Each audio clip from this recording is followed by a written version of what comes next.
하나님의 말씀은 갈라디아서 3장 15절로 20절까지 말씀입니다. 형제들아, 내가 사람의 예대로 말하노니 사람의 언약이라도 정한 후에는 아무도 패하거나 더하거나 하지 못하느니라. 이 약속들은 아브라함과 그 자손에게 말씀하신 것인데 여럿을 가리켜 그 자손들이라 하지 아니하시고 오직 한 사람을 가리켜 내 자손이라 하셨으니 곧 그리스도라. 내가 이것을 말하노니 하나님께서 미리 정하신 언약을 430년 후에 생긴 율법이 폐기하지 못하고 그 약속을 헛되게 하지 못하리라. 만일 그 유업이 율법에서 난 것이면 약속에서 난 것이 아니니라. 그러나 하나님이 약속으로 말미암아 아브라함에게 주신 것이라. 그런즉 율법은 무엇이냐? 범법함으로 더하여진 것이라.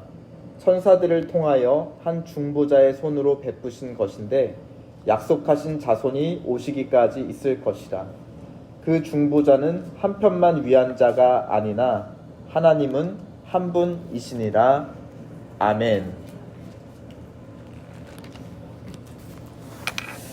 오늘도 선생된 바울은 예시를 통해 가르침을 주고 있습니다. 주제는 언약인데요. 조금 더 자세히 말하면 언약의 본질, 변하지 않는 본질입니다. 15절에 보면 형제들아 내가 사람의 예대로 말한다 하였습니다. 그러면서 사람 사이에 맺은 언약이라도 정하면 누구도 패하거나 더할 수 없다라는 당시의 관습을 언급하고 있습니다. 이것을 언급하는 이유는 하물며 하나님과 사람 사이에 맺은 언약 역시 더 폐기하고 변경할 수 없는 영원한 것이다 라는 것을 강조하는 것입니다. 그 근거로 16절에 보면 이 언약의 본질이 약속들이다 하였습니다. 약속들이다. 그러니까 사람 사이에 쌍방의 의무가 아니다. 율법의 언약이 아니다.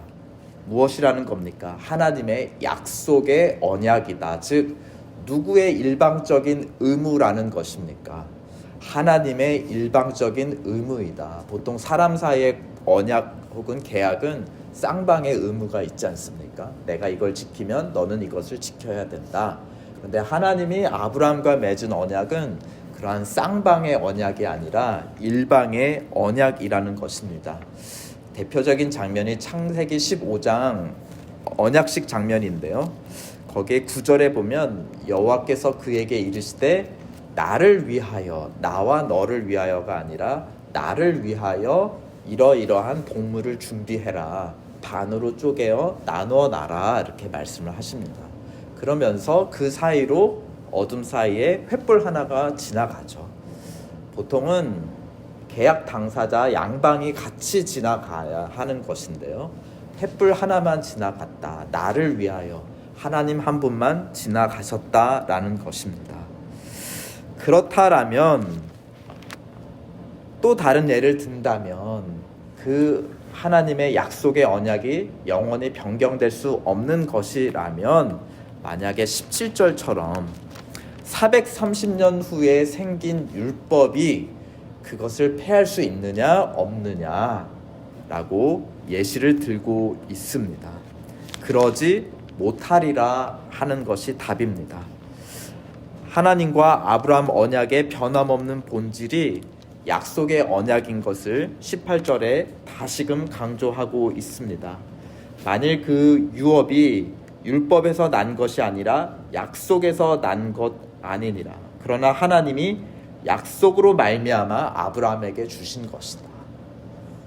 약속인 것을 강조하죠. 쌍방의 율법의 언약이 아니라 일방적인 약속의 언약인 것을 강조하고 있습니다. 하나님 나라를 준다는 유업으로 준다는 약속인 것입니다. 하나님께서 모세를 통해 주신 율법이 하나님의 약속을 폐기하는 것이 아니라면 반대로 무엇입니까? 그 언약을, 약속의 언약을 도리어 이루는 것이다. 더 확증하는 것이다 라는 대답을 19절부터 하고 있습니다. 그런즉 그러면 율법은 무엇이냐? 율법을 주신 목적은 무엇이냐? 그것이 약속의 언약과 무슨 상관이냐 하는 것이죠. 대답은 범법함으로 더하여 진 것이다. 더한 것이지 그것을 확증하는 것이지 빼거나 그것을 바꾸는 것이 아니다. 마치 우리 계약 밑에 세부 조항이 있는 것처럼 원약을 더 강하게 하는 것이다. 어떻게 그렇다는 것입니까? 하나님이 약속하신 유업, 하나님 나라는 우리의 행위와 노력으로 얻을 수 없다라는 것을 뼈저리게 깨우쳐 주기 위한 수단이라는 것입니다. 그러므로 말미암아 우리가 지킬 수 있는 것이 아니구나.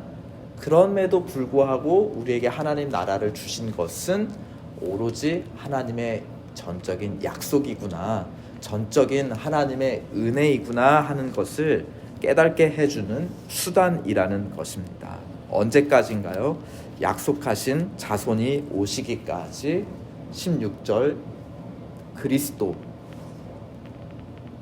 그 자손이 오기까지, 그래서 약속의 언약이 이루기까지 우리가 죄인 되었을 때 율법을 지킬 수 없는 그 자리에서 그리스도께서 율법을 대신 이루어 주심으로.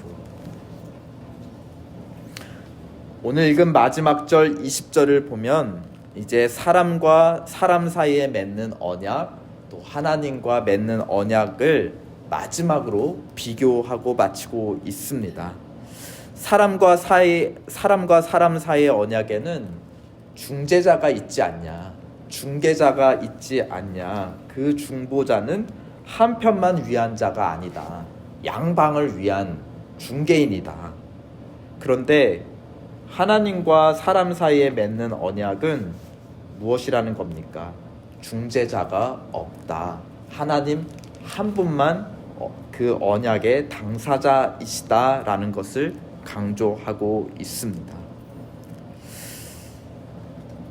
사실 하나님과 우리 사이의 이러한 언약의 관계는 우리 삶 속에서 예를 찾기가 사실은 어려워요. 가장 고귀하다고 하는 남녀의 언약, 결혼의 언약만 하더라도 우리는 쌍방의 의무가 있죠. 그렇죠? 남편으로서, 아내로서 우리는 병들든지 슬프든지 기쁘든지 함께 하겠습니다 하고 양방의 언약이 있습니다. 그리고 주례자라고 하는 중재자가 있어요. 그나마 하나님과 우리 사이의 약속의 언약, 이것을 가장 잘 드러나는 예는 결국은 아버지와 자녀의 관계가 아닐까 싶습니다. 그런데 어린아이일 때는 전적으로 아버지에게 의지하죠. 그렇지만 또 자녀가 성장하면서 스스로 무언가를 할 수 있을 때 사실은 부모와 자녀 사이의 관계도 일종의 약간 쌍방의 의무 관계로 많이 또 변해가기도 합니다. 그렇죠? 서로 지켜야 될 선들이 있고 그 선들을 지키기 위해서 우리는 노력하죠. 그런 점에서 하나님의 전적인 약속, 거기에 대한 우리의 전적인 믿음, 이것으로 이루어진 관계는 우리 삶에서 사실 찾아보기가 쉽지 않아요. 생각해 보세요. 부부의 관계도 그런 관계가 아니죠. 부모와 자식의 관계도 사실은 이제 나이가 같이 들어가면 그런 관계가 더 이상 아닙니다.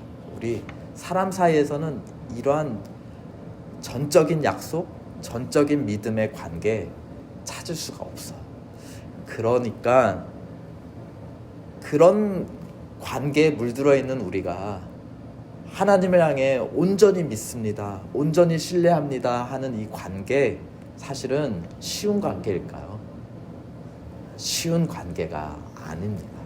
그래서 하나님 믿는다는 것은 사실 쉽지 않아요. 그래서 우리가 그래도 하나님을 위해 이렇게 해야 되지 않나? 저렇게 해야 되지 않나? 우리는 율법과 규칙을 많이 만들어내려 합니다. 이렇게 신앙생활 해야 돼. 그래야 하나님 기뻐해. 라고 우리는 계속 끊임없이 법칙을 만들어내죠. 그것이 우리를 오히려 편하게 하는지 몰라요. 왜냐하면 그것이 쌍방 의무 관계 속에 살아가는 우리에게 익숙한 방식이기 때문입니다.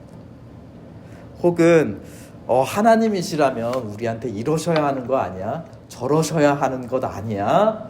라고 또 우리만의 율법을 하나님에게 들이대기도 하는 것입니다. 그러면서 신학을 만들어내죠. 하나님이시라면 이런 상황에서 이렇게 하셔야 하는 거야 라고 내가 만들어낸 하나님을 만들 때도 있다는 것입니다. 그런 우리에게 하나님을 향해 오로지 믿음밖에 남지 않는 그러한 언약, 그 언약을 누릴 수 있는 그 기회가 오고 있습니다. 언제 오고 있습니까? 바로 노년이 바로 그 기회가 아닐까 싶어요. 정말 어렸을 때 아무것도 못할 때 부모님을 의지했죠. 그때는 알지 못하는 중에 본능적으로 의지했습니다. 그러나 이제 이 모든 걸 겪고 나서 우리가 노년이 되면 내 스스로 할 수 없는 것, 전적으로 할 수 없는 것만 남은 때들이 분명히 오고 있는 것입니다. 이것이 우연일까요? 하나님과 언약을 맺은 아브라함이 처음 약속을 받았을 때가 80세였습니다.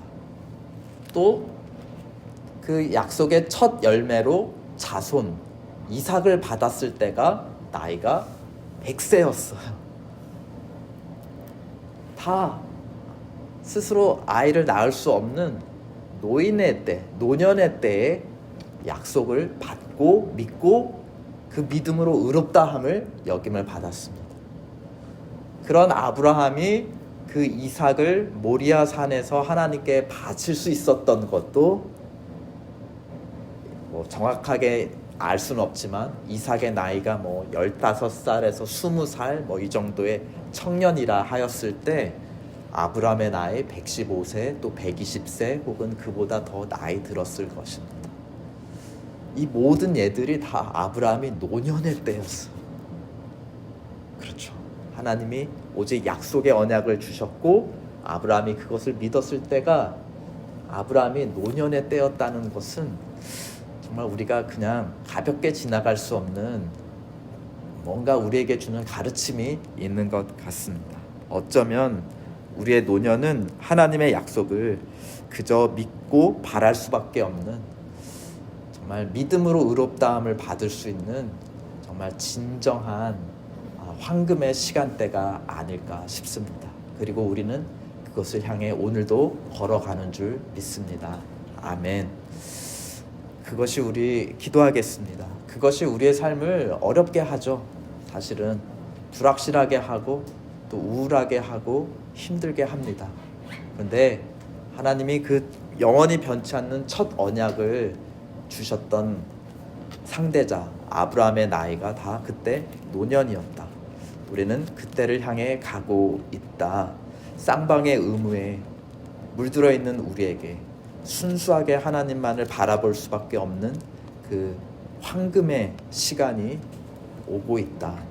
하나님 그 시간을 우리가 놓치지 않고 잘 붙잡고 하나님 앞에 설 수 있도록 오늘도 도와주세요. 준비하게 도와주세요.